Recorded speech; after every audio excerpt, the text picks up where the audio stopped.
Hi gang, welcome to the last video of the year, the surface area of volumes and spheres. Super fun. Spheres are everywhere. If you play basketball, soccer, when you eat ice cream, your eyeballs.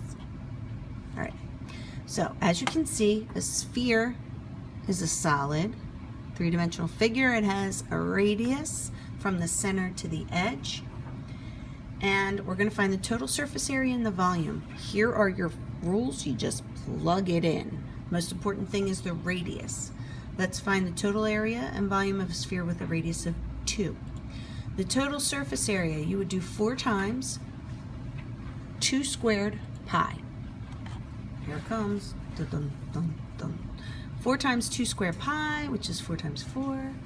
Which is 16 pi. The centimeters are squared because it's the surface area. How much wrapping paper would I need to wrap the ball? Volume is how much inside. 4 times 2 to the third, which is cubed. So it's 4 times, this becomes 8 over 3, 32 pi over 3 centimeters cubed. A lot of times your volume is going to be a fraction. Done. Next one. Total surface area, volume of a sphere formulas are still there. The total area of a sphere is 256 pi. We have to find the volume. So that means I need to know the radius. I don't know the radius, so they're giving me the total area, so I'm going to use the formula and set it equal to the total area. So here we are. 256 is your total area, and here is the formula. I want to isolate the r, so I'm going to divide each side.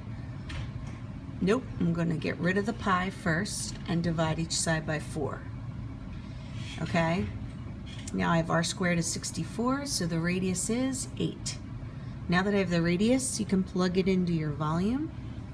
So it's 4 times 8 cubed pi over 3. 4 times 5, 12 pi over 3. And you get 2048 pi over 3 centimeters cubed because it's volume. Again, you can divide 2048 over 3 and get a decimal, but a lot of times you'll see it like this. And it's easier, and I'll show you why. Total area of a sphere is 16 pi. Find the diameter and the volume. Again, you need the radius in order to find the volume, and you also need it in order to find the diameter. So take that total surface area of 16 pi and set it equal to the formula. Oh, my animation. So let's get r squared by itself. You're going to first divide by 4, and then you're going to divide by pi, which just cancels them out. R squared is 4, so the radius is 2. Take that 2, let's find the diameter. You double it, it's 4 inches. The volume, you plug in the radius of 2.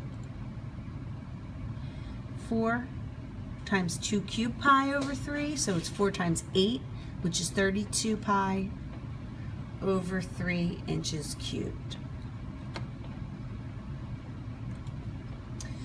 Next, the radius of a sphere is 9. Find the volume of the hemisphere.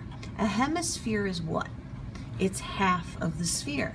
So let's find the volume of the whole sphere, and then we can hi-ya it to get the hemisphere. My animation. So the volume's 4 times 9 cubed pi over 3.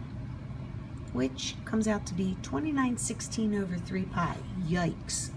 Now, what do you have to do with this? You have to divide this volume by 2. Can you do it? No, you don't. You first find the volume, 972 pi. Now let's divide that volume by 2. The hemisphere volume is the total volume divided by 2, which is 486 pi inches cubed. So, here we go. We've got a plane, and it cuts a sphere 4 centimeters from the center. So imagine you have an orange, and in your orange you take a knife and you cut the tip layer off. When I turn the orange and look at it, what do I see? I see a circle. So that's actually what's happening here. I used to have a full orange, and now I have sliced the top off. And if there's a center point here, this slicing is happening 4 centimeters from that center. And there is a circle that is formed at the top. There are a few things we need to know. That is the radius of the circle at the top. This distance here from the circle to the center is how far away my cut was from the center, so that's your 4 centimeters. And then you have a radius of the circle, the sphere, that comes here. So I have 3 things: a circle with a radius, a whole sphere with a radius, and the distance that I'm slicing it from the center of the sphere. Let's pull that out and look at it. RC is the radius of the circle at the top. D is the distance from the center. As you can see at the bottom, I've given you a chart. RS is the radius of the sphere. And if you notice, this makes a right triangle. So what are we going to use to find one of the missing sides? The Pythagorean theorem.